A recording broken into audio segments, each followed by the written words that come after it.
we don't continually think, all right, this person doesn't love me because they're not doing X, Y, and Z. Right. When if you ask them, what do you do to show me you love? And they'll say, I'm doing A, B, and C. And you might be like, I never thought about that. Right. And I break all this down in my book, Broken Pillars. Okay. Are we on number 4? We're on 3. We're on 4 now. The fourth one is The 6 Aids of Manhood for African American Men. So that book was written, as you were saying, we don't have a lot of role models. We have a lot of ignorant stuff that's being glorified and that's put in our children's mind. So I wrote this book in order to combat that, to show what it really means to be an African American man. It does not mean to be a drug dealer. It does not mean to be tough guy, gangster. It does not mean to be promiscuous. It does not mean that you got to be chasing all kind of prestige and honor. And so I was able to write this book to show what it really means. What kind of characteristics does a man need to have? A lot of times you might ask a woman what she's looking for in a man, and she might say, I want a guy that's going to provide. Well, provide is not a characteristic. Right. What do you want in a man? Right. Providing might be what he does, but that's not what's in him. Right. And so I wanted to show what's supposed to be the characteristics inside a man, or who I am. A lot of times I talk about, our naked selves. If we strip you from everything and you're naked and you don't own anything, who are you? Okay. Can you love who you are naked? Yes. Will somebody else have something to love about you naked? And so that's what this book is about. And when you say naked, I'm reminded of, I've dealt with people who didn't like themselves to the point where they always had to be doing something around somebody else. They didn't like their own personal company. Okay, and you would see it's like they're forcing themselves to be out on the weekend. Not necessarily that they're enjoying themselves so much, but they can't be alone with themselves. So I'm looking forward to reading that one. All right, so number 5. The 5th one is The Great Hijack: The Stealing of the Black Talented Tenth Through a System of Self-Hate. And this book chronicles what has happened since slavery, during slavery, post-slavery, up until today, that indoctrinates some of our best people, or I don't want to say best, but our talented tenth, as W.B. Du Bois would call them, and what causes them to be like Ben Carson, or to be like Stacey Dash, or Charles Payne, or Don Lemon, or Sheriff David Clark. What causes some of our people to make it up the ladder, make some money, want to get away from their people, want to get away from their blackness, and then begin to point the finger and talk bad about their own people. And as I begin to research this self-hate thing, it showed me, there's a system in place that brainwashes our people. So typically I would call those people coons. I would call them sellouts. Now I call them victims of self-hate. Okay. So it's not them, it's the system that creates this mindset, because we're all indoctrinated in it. So we have this dichotomy where we have people who made it out of the hood and look down on the people in the hood, and then we have the people in the hood who are mad at the people who made it out the hood, but secretly they want to make it out the hood too. Well, once again, I grew up in the culture: go to school, get a good education, get a job. Okay, now, as a man, and the older men that I talked to, the goal really was to get your family out the hood. However, it was not, I'm talking like the 70s, 60s, okay? It was get your immediate family out the hood, mainly just physical safety, okay? You don't want your people dodging bullets, okay, if it's not necessary.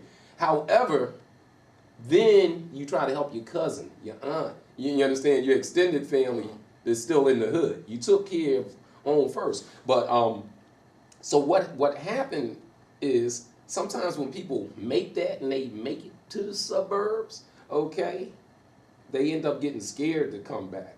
Okay, but like once again, I think it's as you're saying about the indoctrination. I thought about myself recently, and I wondered, like, suppose I actually got the goals that I had coming out of college. Right? When I graduated from college, one of the jobs I thought I was going to get was with Xerox, okay? For those of you who don't know, Xerox was one of the top Fortune 500 companies back then. Yes, it was that's one of the first things that became a verb. Right. Xerox. Xerox, okay. And so would I have had my success, got my nice houses, cars, moved out, been in my mind accepted into the larger culture. Okay. Oh, we're never really accepted. In my mind, token. In my mind, token niggas. Okay, in my mind, accepted and started playing golf. Uh-huh. Okay, and look, I'm not knocking the golf players. Okay, but let's keep it real. That's where the business deals go down, right? Would I be the same man spiritually today had I got what I wanted? Well, you know what I thought was the ideal coming out of school.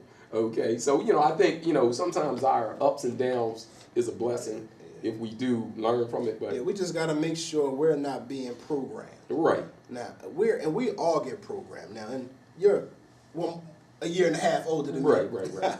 18 months. In your life, at nighttime, have you ever been walking down the street and a random black man just attacked you? Actually, no. Listen. I'm not talking about your gang warning, I'm talking about a random black man. No. I mean, listen. I've been robbed before. Okay, but even on those levels, no. In 35 years of life, I've never ever had a random black man harm me or attempt to harm me. Yet, at night, if I see a black man with a hoodie on, I'm still cautious. Why? Why would I be cautious of somebody who my experience says I have a 0% chance of harming me?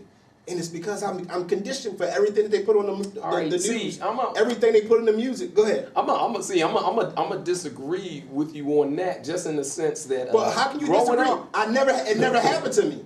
I have a 0% chance, according to my experience. But no, I think that, listen, okay, I've been effed over by people from all different cultures, okay? So, growing up down the bottom, the first thing that I do when I see anybody is I'm looking at your hands, okay? I'm looking to see where your hands are at, position your hands, okay?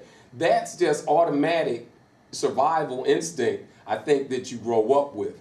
Okay, so, in this situation, you're saying, a random black man, but listen, and first thing I'm looking is, are you safe? And we all have to have this bias just to keep it moving during the day. Are you as cautious when you see a white man as a black man?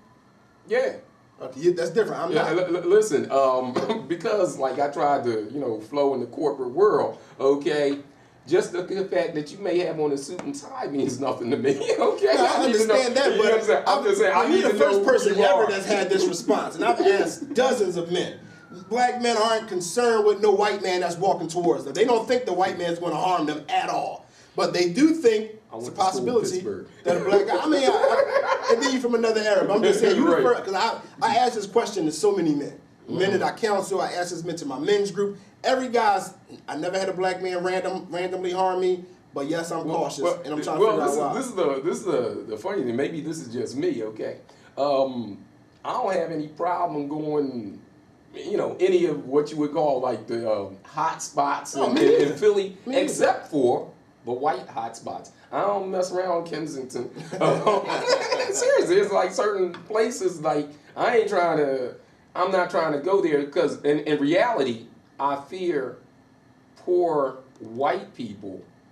Okay. Which makes more sense than I do. Because historically, it's been them that harmed us more than ourselves. Right. The overseer, traditionally, was the poor white person. They're the ones who the only thing that they got above you is their skin. Why? Because the rich white person has no use for them other than what they service they're providing either. Okay, so when I'm in distressed Eurocentric areas. Oh no, this is a conscious party. I'm trying to keep it correct, but yeah, euphemism sometimes. Hey, it is what it is, man. Yeah. So listen, so we did the 5 books here. I'm gonna need you to come back. Definitely. Okay, and expound on this, and we're going to show up at a couple of speeches from time to time. I love it, man. I love it. All right. I'm loving it. I'm Steve. Do you like what you're seeing? Would you like your message as part of the Conscious Party show? Well, send us your information to consciousparty@gmail.com.